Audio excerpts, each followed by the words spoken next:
इसके पीछे से गोली मारी, पहले मारी इसके हाथ पे लगी, फिर पीठ से लगे सीने में आई है, और तीसरी गोली इसके यहाँ लगी है। 4-5 राउंड चले हैं।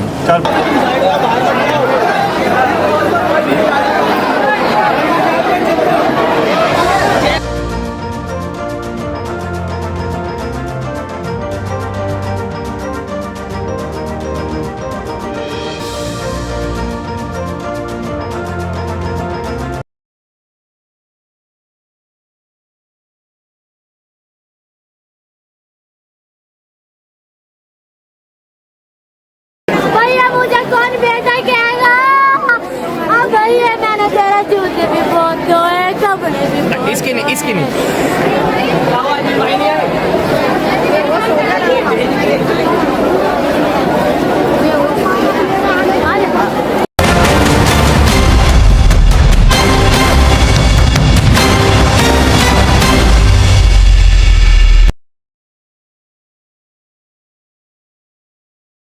नमस्कार दोस्तों, मैं आपका दोस्त, आपका साथी चंद्रजीत शर्मा।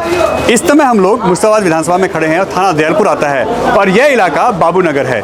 यहाँ पे 17 तारीख की शाम को करीब 4:30-5 बजे के आसपास एक साजिद नाम के युवक की सरेआम गोली मार के हत्या कर दी जाती है। इसमें जो परिवार से हमारी बात हुई है, उनका साफ कहना है कि इसमें जो आरोपी हैं वो अभी फिलहाल पकड़ से बाहर है, क्योंकि पुलिस ने भी ऐसी कोई जानकारी नहीं दी है। मगर इस वक्त साजिद की पोस्टमार्टम के बाद उनके परिवार को उनकी बॉडी सपुर्द कर दी गई है और इस वक्त देखिए आखिरी जनाजे में बहुत बड़ी संख्या में लोग शामिल हो रहे हैं। यहाँ पे साजिद उर्फ आलू दादा, जो कि 24 साल उनकी उम्र है, पुलिस के द्वारा बताई गई है। ऐसे में बताया जा रहा है, जब हमने परिवार से बात की और पुलिस की थ्योरी के अकॉर्डिंग भी, कि कोई आपसी लड़ाई झगड़ा पहले का हुआ था, उसको लेके यहाँ पे कल ही परिवार के द्वारा समझौता कराया गया था। बैठ के जिसने भी यहाँ साजिद की हत्या की है उनको जूस पिलाया गया था, बिठा के बात की गई थी और ये मामला ख़त्म कर दिया गया था। मगर वो लगातार टारगेट कर रहा था और कल भी उसको इसी गली के आसपास जहाँ हत्या हुई है वहाँ पे घूमते हुए देखा गया था। ऐसे में पुलिस सीसीटीवी और तथ्य वो खंगाल रही है और परिवार का साफ आरोप है कि उसके द्वारा ही साजिद की हत्या की गई है। यहाँ पे एक चीज़ और निकल के आ रही है कि पुलिस का कहना है कि साजिद का जो कैरेक्टर है उसमें कई केस उस पर दर्ज हैं, कई मामलों में वो आरोपी है। परिवार से जब हमने इस पर बात की तो उनका साफ कहना है कि 1-2 ऐसे लड़ाई झगड़े केस हैं जिसमें उनका नाम जरूर आया है, मगर वो अगर कहा जाए इस तरीके का आरोपी है या उसका बैड कैरेक्टर है तो इसको हम नहीं कहते कि परिवार उसको डिनाई कर रहा है। इस वक्त बाबू नगर के इस इलाके में हम खड़े हैं और कल यहाँ पे साजिद की जो गोली मार के हत्या की गई थी, अभी साजिद जिसकी उम्र 24 साल बताई जा रही है पुलिस के द्वारा, यहाँ पे अभी उसकी बॉडी आई है और हालात देखिए। यहाँ पे यह विवाद बताया जा रहा है कि आपसी कुछ लेन देने का मामला था और दोनों ही आए थे इसी चीज़ को बातचीत करने के लिए और उसी बीच में कुछ ऐसी बात होती है कि फायरिंग होती है और जहाँ पे साजिद की मौत होती है। मगर पूरा मामला क्या है यह तो जांच के बाद अभी पता चल पाएगा। मगर पुलिस की जो थ्योरी है, जो पुलिस ने बताया है, उनके द्वारा यही है कि यहाँ पे साजिद की हत्या जो हुई है वो गोली मार के हुई है और यहाँ पे इस वक्त माहौल देख सकते हैं आप। ऐसे में एक युवक जिसकी उम्र 24 साल है, साजिद नाम है, बाबू नगर का रहने वाला था और पास के ही इलाके में यही नज़दीक में ही उसकी गोली मार के हत्या की गई थी। आलू दादा के नाम से भी लोग जानते थे साजिद को और पुलिस का ये कहना है जैसा कि आपसी कोई पैसों का लेन देन या कोई ऐसे आपसी विवाद या झगड़ा। इस वक्त साजिद की पोस्टमार्टम के बाद बॉडी को परिवार को सौंप दिया गया है और थाना दयालपुर है। मगर यहाँ पे जिस तरीके से एक सवाल उठता है कि आखिर ये हथियार आते कहाँ से हैं, जो गोली मारी गई है वो बंदूक कहाँ से आई है, यह सभी जांच के विषय होने चाहिए और पुलिस को इस पर ध्यान देना चाहिए कि आखिर ये सब हथियार इतने आते कहाँ से हैं। मगर आप गली में देखिए, पूरी गली खचाखच भरी है और पीछे भी हम आपको दिखाएं, मौके पे भारी पुलिस दल है क्योंकि सुरक्षा को देखते हुए पुलिस यहाँ पे तैनात है। कल शाम को अगर कहा जाए तो करीब 6, साढ़े 6, 7 बजे के आसपास ये घटना आती है सामने की, इस तरीके की वारदात हुई है। थाना दियालपुर है, बाबू नगर का इलाका है और यहाँ पे साजिद की गोली मार के हत्या कर दी गई है। आप देखिए इस वक्त जगह नहीं है लोगों को आने तक की यहाँ पे, क्योंकि बहुत भीड़ है और यहाँ पे जो हालात है वो आपके सामने हैं। मगर आखिर आपसी विवादों में या पैसों को लेन देन में एक दूसरे का कत्ल करना कितना आम हो चुका है, यह बताता है कि अब लोगों में बिल्कुल भी बर्दाश्त की क्षमता खत्म हो चुकी है। ये देखिए साजिद की हत्या जो हुई है गोली मार के, यह उसका एक जीता जागता उदाहरण है कि जरा सी बातों पे लोग एक दूसरे कत्ल कर दे रहे हैं। उनको ये भी नहीं डर है कि कानून और आगे जो पुलिस कार्रवाई होगी, जेल जाएंगे, जीवन बर्बाद होगा, उसका भी उनके अंदर अब डर नहीं रहा है। और पूरे इलाके में इस वक्त देखिए साजिद की हत्या से इस इलाके में क्या माहौल है आप देख सकते हैं यहाँ पे इस वक्त। ऐसे में सवाल वही उठता है कि हथियार कहाँ से आते हैं, लोगों का कत्ल करना कितना आसान हो गया है और किस तरीके से यहाँ पे आखिरी जनाजे में जब साजिद के लोग शामिल हो रहे हैं तो आप हालात देख सकते हैं। पूरी गली में इस वक्त माहौल और हालात आप देख सकते हैं, क्या माहौल है, क्या हालात है। परिवार से हम बात करने की कोशिश करेंगे।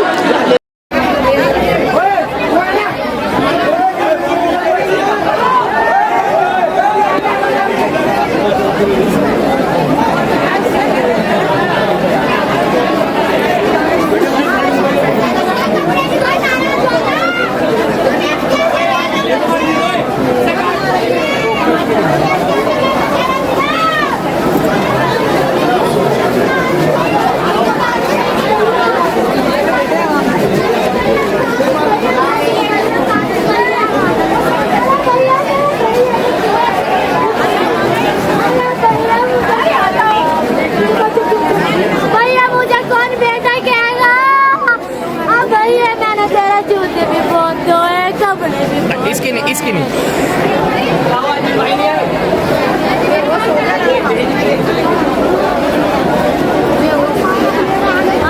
बात है 4 और 5 के बीच की बात है ये।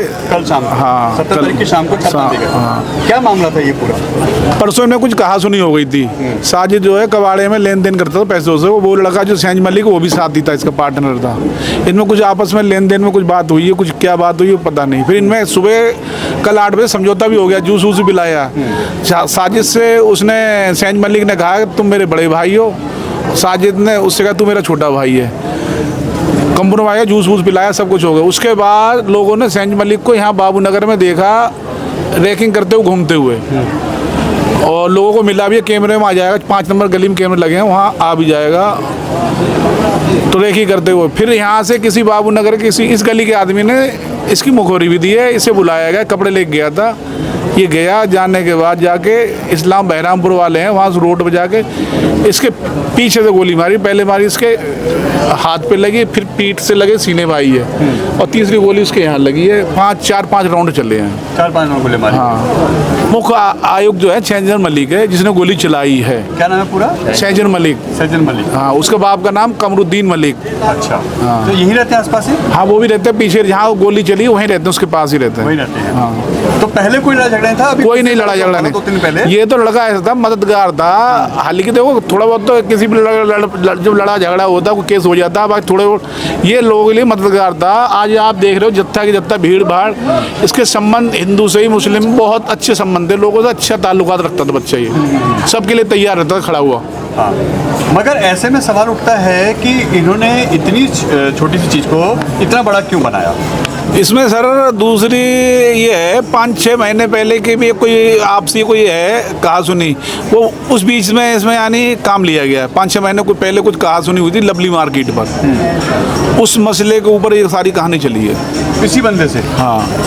अच्छा, उसके बाद ये फिर अभी 2 दिन पहले भी हुआ, कल जो भी हुआ, ये तो उन बंदों ने जो 5 महीने पहले 4-5 महीने पहले हुई थी, उन बंदों ने इससे कराई कि तू कर आगे।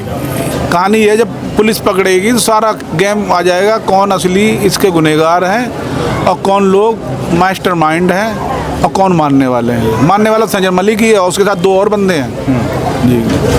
अच्छा, 3 राउंड गोलियां लगी हैं? 3 लगी, 5 चली हैं, करीब 4 से 5। हाँ, 5 चली हैं तकरीबन। और ये कितने बजे की घटना आपने बताई? 4 से 5 बीच में, 4:54 का करेक्ट मामला है शायद। हाँ, पूरा नाम क्या है जिनकी हत्या हुई है? साजिद मंसूरी नाम है, साजिद मंसूरी। हाँ। और बल्द का बाप का नाम है निसार मंसूरी साहब। हाँ। बच्चे यहीं पैदा हुए, रहने वाले पीछे फरकाबाद के हैं। एज क्या है?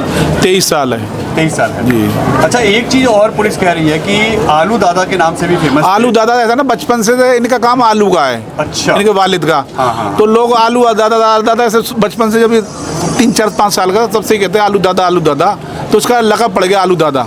अच्छा, ये एक वैसे ही बोला गया नाम है। हाँ। आलू का काम है और आलू इसलिए का। इनका नाम भी ऐसे ही पड़ गया। हाँ। इसमें मतलब ये बदमाशी, और जैसे पुलिस कह रही है कि भाई नहीं। रिकॉर्ड ऐसे हैं कि लड़ाई झगड़ा और नहीं, एक दो ही केस हैं। एक आम एक्ट का केस है, एक केस और है, बस 2 केस हैं। 2 केसों में कोई बदमाश नहीं बनता है और कोई केस नहीं है इस पे। अच्छा। हाँ। मतलब ऐसी कोई ये बात नहीं है? नहीं। बदमाशी और आलू दादा वाला कोई इसमें ना, नहीं है। मगर इनके बच्चे कितने हैं साजिद के? साजिद का ब्याह हुआ था और आपस में कुछ वो चल रही है, क्या कहते हैं, मियाँ बीवी नाश्ताकी चल रही है। शायद बच्चा एक है, लड़का एक है। हाँ। 17 तारीख के अंदर 3 मर्डर हुए हैं। इस तरह का ये बदमाशों के हौसले बुलंद हैं। दिल्ली पुलिस को सख्त से इस पर कार्रवाई करनी चाहिए। इनका सभी का इनकाउंटर होना चाहिए। दिल्ली राजधानी जैसे शहर में हम और आप बिल्कुल सेफ नहीं है, कहीं भी सुरक्षित नहीं है, कोई भी सुरक्षित नहीं है, बिल्कुल सुरक्षित नहीं है। और सबसे बड़ी बात तो यह है कि बदमाशों के इतने हौसले बुलंद हैं, दिन दहाड़े गोलियां चला रहे हैं। इस सबसे पहले चाकूबाजी हो रही थी, अब गोलीबाजी हो रही है। ऐसा कब तक होगा? परिवार अब कोई सुरक्षित नहीं बचा है। अगर ऐसा ही माहौल रहा तो दिल्ली से लोग पलायन कर जाएंगे। राजधानी में सभी जो कोई यूपी से, कोई बिहार से जो लोग आते हैं वो इसलिए आते हैं कि हम सुरक्षित हैं, या अपने परिवार का जो है ना, हर आदमी आता है कि अपने परिवार को बढ़ाएं, पढ़ाएं लिखाएं। लेकिन यहाँ पर ये ऐसी अंजाम दिया है, वारदात होती है, मर्डर हो रहे हैं दिन दहाड़े। बहुत ज़्यादा खौफनाक ये इस तरह का जो माहौल बना दिया है, सभी डरे हुए हैं। पुलिस को बहुत ज़्यादा इसमें संज्ञान लेने की ज़रूरत है। देखिए, इंजन तो सारे फेल हो गए हैं, ठीक है। जो 4 इंजन की सरकार आप कह रहे हैं वो बिल्कुल फेल है, क्योंकि यही सरकार बीजेपी की यूपी के अंदर भी है। वहाँ अगर कोई इस तरह की अगर वारदात को अंजाम देता है तो वहाँ इनकाउंटर कर दिया जाता है, उसके ऊपर बुलडोजर की कार्रवाई की जाती है। पर दिल्ली में भी बीजेपी की सरकार है। बुलडोजर कार्रवाई हो और इनकाउंटर हो तो आप लोग इसकी मांग करते हैं? कैसे? बिल्कुल मैं यही कहना चाहता हूँ कि जैसे यूपी के अंदर बुलडोजर हमेशा स्टार्ट खड़ा रहता है, तैयार रहता है बीजेपी सरकार का, दिल्ली में भी बीजेपी की। मैं तो ये कहता हूँ, अपराधी की कोई जाति नहीं होती, कोई धर्म नहीं होता। अपराधी होता है, चाहे वो किसी भी जाति का हो, किसी भी धर्म का हो। अपराधी को नहीं बख्शना चाहिए, चाहे वो कहीं का भी हो, किसी मजहब का हो। रही बात जैसे यूपी के अंदर वारदात को अंजाम जो बदमाश देते हैं, उनके तुरंत ही पुलिस एक्शन लेती है, उनको इनकाउंटर भी करती है और उनको बुलडोजर कार्रवाई करती है।